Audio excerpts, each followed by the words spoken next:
الحمدللہ رب العالمین والصلاة والسلام علی سید الانبیاء والمرسلین قال اللہ تعالی وتبارک فی القرآن المجید والفرقان الحمید بسم اللہ الرحمن الرحیم والضحی واللیل اذا سجی آمنت باللہ صدق اللہ مولانا العظیم وصدق رسولہ النبی الکریم الرؤوف الرحیم اللہم نور قلوبنا بالقرآن وزین اخلاقنا بالقرآن وادخلنا الجنۃ بالقرآن ونجنا من النار بالقرآن قال اللہ تعالی وتبارک فی شان حبیبہ مخبرا وعامرا ان اللہ وملائکتہ یصلون علی النبی یا ایھا الذین آمنوا صلوا علیہ وسلموا تسلیما والصلاۃ والسلام علیک یا رسول اللہ وعلی آلک واصحابک یا حبیب اللہ والصلاۃ والسلام علیک یا رسول اللہ وعلی آلک واصحابک یا محبوب رب العالمین۔ تمام حمد و ثنا، تعریف و توصیف اللہ جل مجدہ الکریم کی ذات بابرکات کے لیے، جو خالق کائنات بھی ہے اور مالک شش جہات بھی۔ اللہ جل وعلا کی حمد و ثنا کے بعد حضور نبی اکرم، شفیع امم، رسول محتشم، نبی مکرم، اللہ کے پیارے، امت کے سہارے، رب کے محبوب، دانائے غیوب، مالک رقاب امم، فخر عرب و عجم، والی کون و مکان، سیاہ لا مکان، سید انس و جان، سرور لالا رخاں، نیر تاباں، سرنشین مہوشاں، ماہ خوباں، شہنشاہ حسینہ، تتمہ دوراں، سرخیل زہرہ جمالاں، جلوہ صبح ازل، نور ذات لم یزل، باعث تکوین عالم، فخر آدم و بنی آدم، نیر بطحا، رازدار ما اوہا، شاہد ما طغا، صاحب علم نشرہ، معصوم آمنہ احمد مجتبی، حضرت محمد مصطفیٰ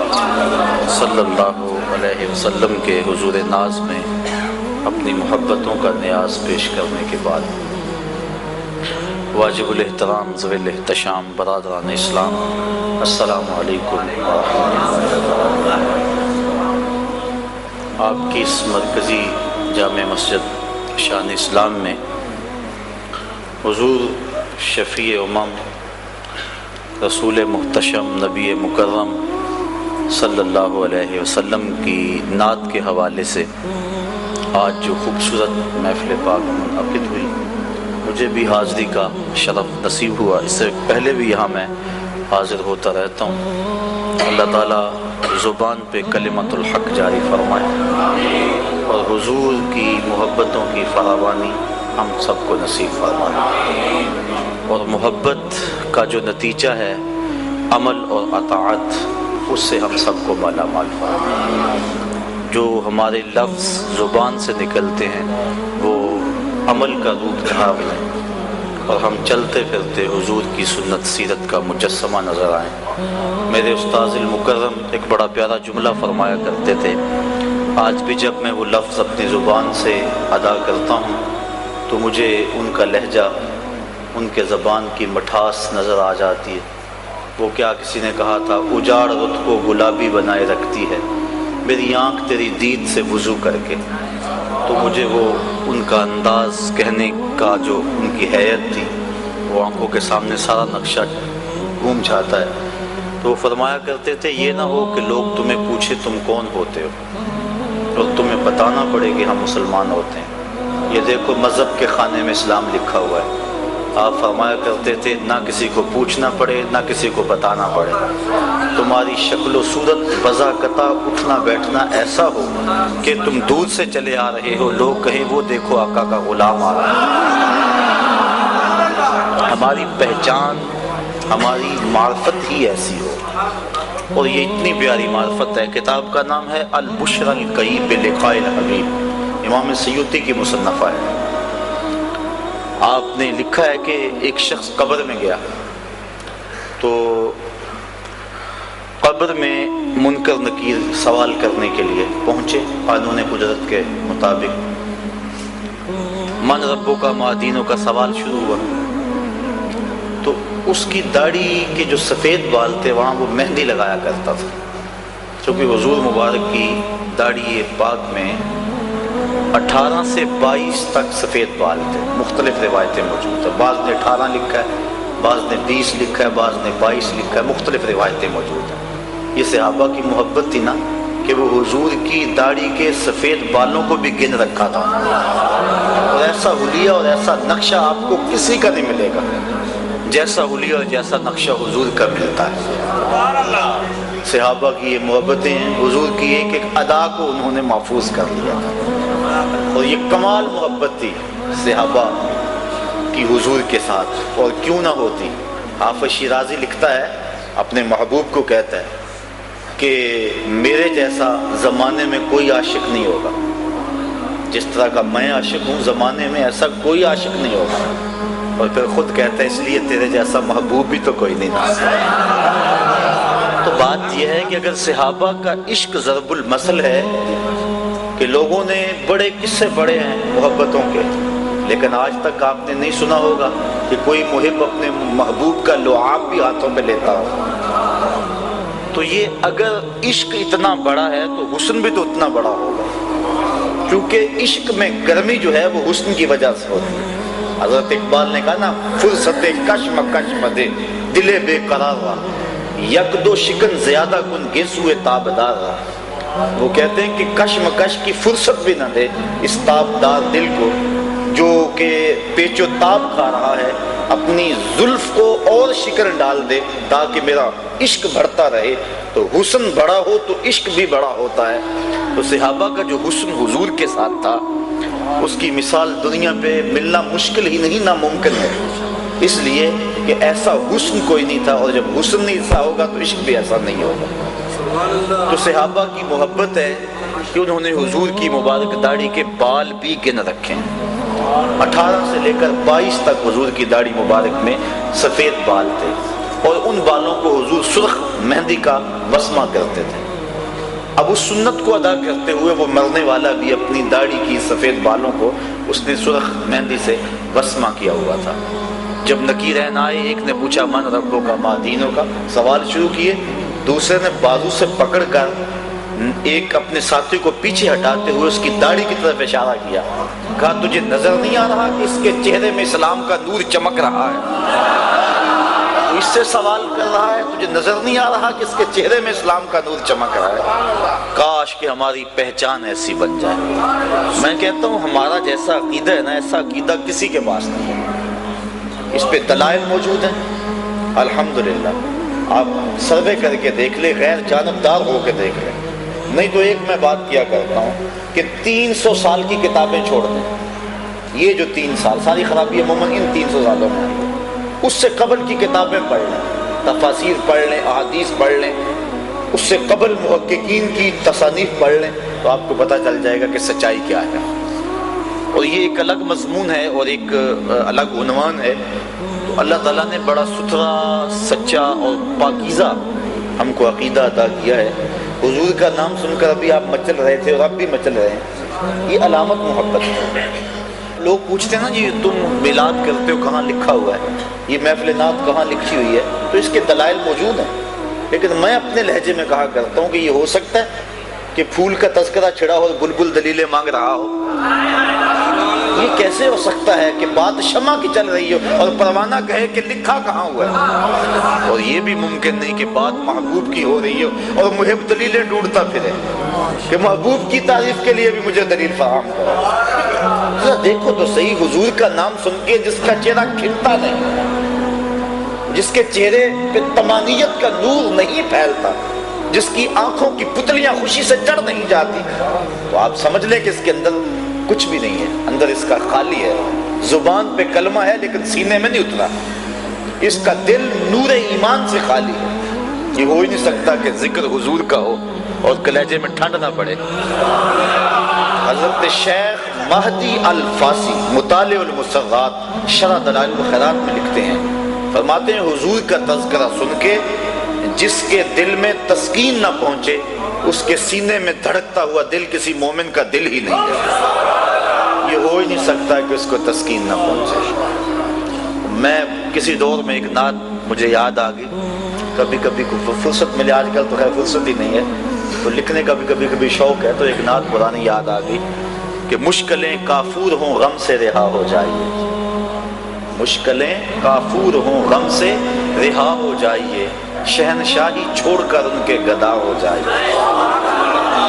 تو اگلا شعر ہے جس کے لیے میں نے یہ نعت کو چھیڑا، یاد احمد باعث تسکین جاں ہے دوستو، یاد احمد باعث تسکین جاں ہے دوستو، آفتیں جب گھیر لیں مدحت سرا ہو جائیے، آفتیں جب گھیر لیں مدحت سرا ہو جائیے، اور بن کے رہیے ان کے در کے ہی ادنا فقیر، بن کے رہیے ان کے در کے ہی ادنا فقیر، گرد کوئے جانا پر جان سے فدا ہو جائیے۔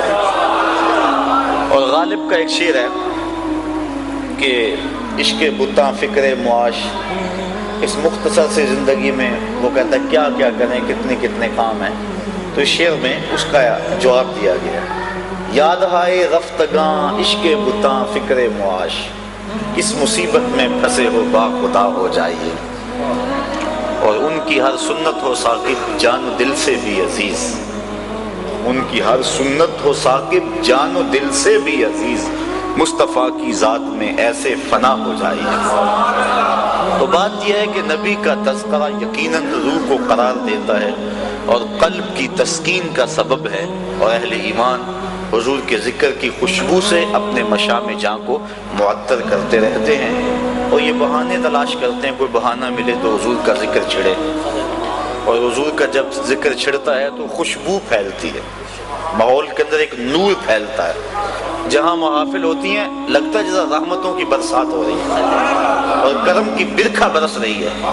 آپ اس کا ادراک کریں، احساسات کی آنکھیں کھولیں، اور آپ کو محسوس ہوگا کہ جہاں ذکر خدا ہے وہاں نزول رحمت باری ہے، جہاں ذکر مصطفیٰ ہے وہاں نزول رحمت باری ہے، جہاں نبی کا نام لیا جائے، یقیناً یہ نام ہی ایسا ہے، کتنا میٹھا نام ہے یہ حضور کا نام، یہ نام کوئی کام بگڑنے نہیں دیتا، بگڑے بھی بنا دیتا ہے نام محمد۔ جب لبوں پہ یہ نام سج جاتا ہے تو نطق ایک دوسرے کے دونوں ہونٹ بوسے لیتے ہیں، اور نام ہی ایسا ہے اگر کوئی تعریف نہ بھی کرنا چاہے نام ہی لے گا تو اس میں تعریف ہے، کیونکہ محمد کا معنی یہ ہے الذی یحمد حمدا بعد حمد، مرۃ بعد مرۃ، کرۃ بعد کرۃ۔ محمد وہ ہوتا ہے جس کی بار بار تعریف کی جائے، حتیٰ کہ تعریف کی اپنی تعریف ختم ہو جائے، محمد وہ ہوتا ہے جس کی تعریف ختم نہ ہو، چشمے سوکھ جائیں، کلمے ٹوٹ جائیں، کاغذ ختم ہو جائیں، محمد وہ ہوتا ہے جس کی تعریف ختم نہ ہو۔ بڑی حیرت ہوتی ہے جب لوگ کلمہ بھی پڑھتے ہیں اور پھر خامیاں بھی نکالنے بیٹھ جاتے ہیں، یہ تو کافروں نے بھی کہا، عجیب بات ہے، محمد بھی کہتے تو گالیاں بھی دیتے ہیں۔ ایک بات کرو، یا تو محمد کہنا چھوڑ دو یا گالیاں دینا چھوڑ دو۔ اگر کوئی کہے کہ پھول خوبصورت نہیں، یہ تو بات نہیں بنتی، پھول بھی کہہ رہے اور کہہ رہے خوبصورت بھی نہیں۔ حسن تو پھول کی ایک طرز میں رکھا گیا ہے، اس کی نزاکتوں کے اندر حسن بھر دیا گیا ہے، اور کہے پھول بھی اور خوبصورت بھی نہیں، کہے محمد اور پھر نقص بھی نکالے۔ چونکہ اہل زبان تھے نا، وہ سمجھتے تھے کہ یہ جو ہے وہ باب تفعیل سے ہے، اور تفعیل کثرت ماخذ چاہتا ہے، اس لیے محمد کا معنی کثرت تحمید ہے، کثرت تعریف ہے، خوبیوں کی کثرت کے مجموعے کو محمد کہتے ہیں۔ تو یہ عجیب بات ہے کہ یہ لفظ بول کے پھر تنقید کرتے ہو، کہا یہ بات جچتی نہیں ہے، اچھا چلو ٹھیک ہے نام بدل لیتے ہیں۔ انہوں نے اپنے طور پہ نام بدل لیا اور کہنا شروع کر دیا مزمم، معاذ اللہ، اس کا معنی بار بار مذمت کیا گیا، یہ اس کے الٹ اپنے طور پہ انہوں نے نام رکھا۔ خطبہ سیر میں یہ واقعہ موجود ہے، اور پھر وہ اس انداز کے ساتھ محمد نہیں کہتے تھے، مزمم کہتے تھے، اور پھر اپنے دل کی آگ نکالتے تھے۔ اس طرح ایک صحابی نے سنا، حضور کی خدمت میں بھاگا آیا، حضور وہ مزمم کہہ کہہ کے گالیاں دے رہے ہیں۔ آقا کریم فرمایا تم کیوں پریشان ہو، یلعنون مزمما وَيَشْتَمُونَ مُزَمَّمًا وَأَنَا مُحَمَّدٌ، وہ کسی مزمم کو گالیاں دیتے ہوں گے، میرے اللہ نے تو مجھ کو محمد بنایا۔ تو محمد ہوتا ہی وہ ہے جس کی تعریف ہی کی جائے، ساری رات ہو جائے، سحر ہو جائے، اللہ اکبر یہ ذکر کر بھی ختم نہیں ہوتا، بلکہ سحر کو بندہ خود ہی ہاتھ جوڑ کے کھڑے ہو جاتا ہے، دل کے ارمانوں پورے ہوئے تھے، یہ غضب ہو گیا کہ سحر ہو گئی۔ ان کی زلفیں جدھر بھی بکھر دی گئیں، گیت گاتی ہوئی شب ادھر ہو گئی۔ ان کی آنکھوں میں ایسا نشہ تھا فراز، جس نے دیکھا وہی لڑکھڑاتا گیا، اس طرف ہی بہاروں کے رخ پھر گئے، جس طرف کے نشیلی نظر ہو گئی۔ چاند گہنا گیا، مہر شرما گیا، حسن ہر ایک شے کا سوا ہو گیا، ان کے آنے کا یارو مزہ آ گیا، پوری دنیا ہی شیر و شکر ہو گئی۔ کن کی کنجی ہے جس کی زباں وہ نبی، جس کی قرآن ہے داستان وہ نبی، ان کی نظروں کی وسعت کی کیا بات ہے، جب بنی ہم پہ ان کو خبر ہو گئی۔ تو راتیں بیت جائیں، لمحے سمٹ جائیں، علماء نے بڑی بڑی ضخیم کتابیں لکھی ہیں اور اتنے تذکرے پھیلے ہیں حضور کے، اللہ اکبر۔ اور پھر حضور کا جب تذکرہ کرنے کے لیے قلم کاغذ پہ آتا ہے تو لگتا ہے کاغذ پہ سجدے کر رہا ہے، پھر حضور کی تعریف بنتی ہے نا۔ اور جب نطق اللہ اکبر در رسول پہ دربانی کرتا ہے اور لفظ حضور کے قدموں میں سلامی کرتے ہیں تو اسی کو نعت کہتے ہیں۔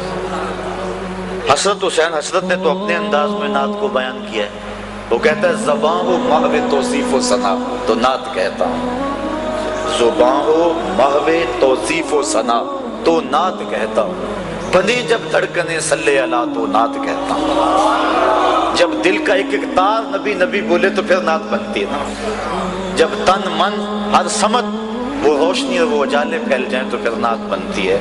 تو نعت روشنی کا نام ہے، نور و نکھت کا نام ہے، اجالوں اور ضیاؤں اور خوشبوؤں کا نام ہے، اور اندھیری رات کے اندر طلوع سحر کا نام نعت ہے۔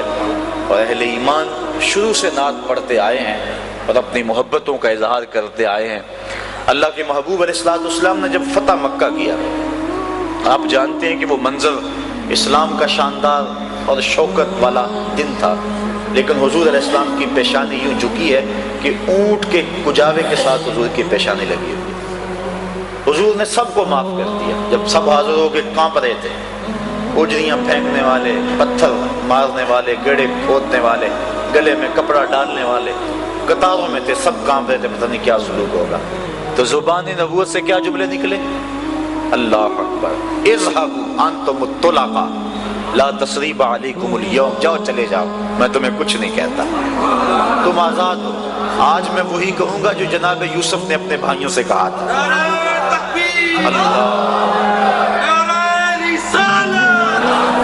پھر فرمایا عثمان بن طلحہ کا، عثمان بن طلحہ کعبہ کا کنجی بردار تھا، اس کو بلایا گیا۔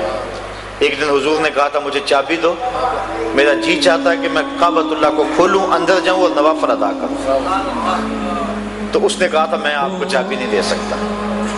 آج حضور جب فاتح بن کر آئے فرمایا بلاؤ آج عثمان بن طلحہ کو، کانپتا کانپتا ہے، فرمایا لاؤ چابی، پیش کر دیں۔ تالا کھولا، نوافل ادا کیے، پھر تالا لگایا۔ اب صحابہ منتظر تھے، عثمان بن طلحہ کو تو چابی ملنی نہیں، ابو بکر رضی اللہ تعالیٰ عنہ کی آرزو تھی یہ مقدر میرا جاگے گا،